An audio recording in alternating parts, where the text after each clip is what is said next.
Welcome to War Thunder 1.45. This is the update that includes the American tanks, and this is going to be a tutorial on using the M3 Lee, or really any other tank that's got two main batteries, as you can see here, the 37mm on top and the 75mm cannon down here in the midsection. This is I'll show you here. It's a low-tier tank, but can be extremely effective if you know how to use it, because it does have those two primary guns. The trick is learning how to use each one independently of one another instead of firing them both at the same time. Usually the 75mm missing and being off target than your crosshairs for the 37mm. So we're going to go ahead and I'm going to show you how to use those independent of one another. Okay, we're back on the battlefield, and as you can see, we've got the M3 Lee with the two main cannons and the machine guns. We've got the machine guns, we've got the main 37mm cannon on top, and then we have that 75mm cannon in the midsection. Right. So what I found myself doing, and this is why I'm making the tutorial in case other people have made this mistake as well, is coming across the tank. I'm not going to shoot this one immediately, but we're coming across the tank, firing the 37mm, and then firing the 75mm using the 37mm's crosshairs. Now you can see that your 75mm is not going where your 37mm cannon is going.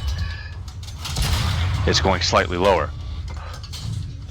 If we come across the tank, we fire at it with our 37mm, and then we fire at it with our 75mm. That went pretty much right into the dirt, or if not, its tracks. What you want to do is take independent control over each one of these guns. So the other thing you need to do is go back into your controls, go to your tank controls, and set a key binding for select primary weapon, select secondary weapon, select machine guns if you want, and then reset your weapon selection. So I have Z, C, and X for those. Okay, so we're going to come across the tank, we're going to zoom in with whatever button you have keyed, and then we're going to fire with our primary 37mm, and then switch over whatever key binding you chose to the 75mm. See how that happens? Boom, boom. Now you have control over your 75. You can go back and take control over your 37. So we see the tank, we fire the 37, then we switch over and fire that 75. Which I missed slightly, apparently. Oh, that's destroyed anyways. Okay, now how this comes in handy is you can get off your first shell, then switch over, fire off your second shell, switch back. By the time you switch back, it should be reloaded. Fire the 37 back down to the 75, or the 76 it could be, I guess, and switch back and forth. Now this larger 75 cannon can only traverse so high, and it can only traverse to the left and right a certain degree. So you want to make sure that if you're going to use the bigger cannon, that your target is in pretty much center view.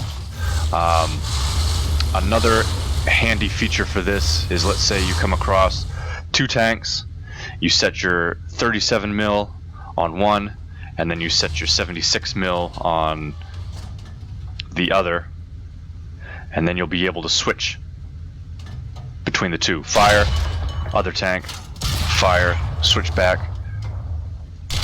fire on that one, switch back to your bigger cannon, fire on that one, and then hitting C brings back control over all of your guns. So we've got our machine guns, 37, 76, or 75, whatever. So there you have it. Just remember to put a key binding for switching control over the different guns, and then you'll be able to control each one independently of one another, instead of firing your 37mm and then trying to guess where your other shell is going to hit based on that crosshair. Hope you enjoyed the tutorial. If you did, give it a like, subscribe, and any comments or questions you have, leave it in the comment section.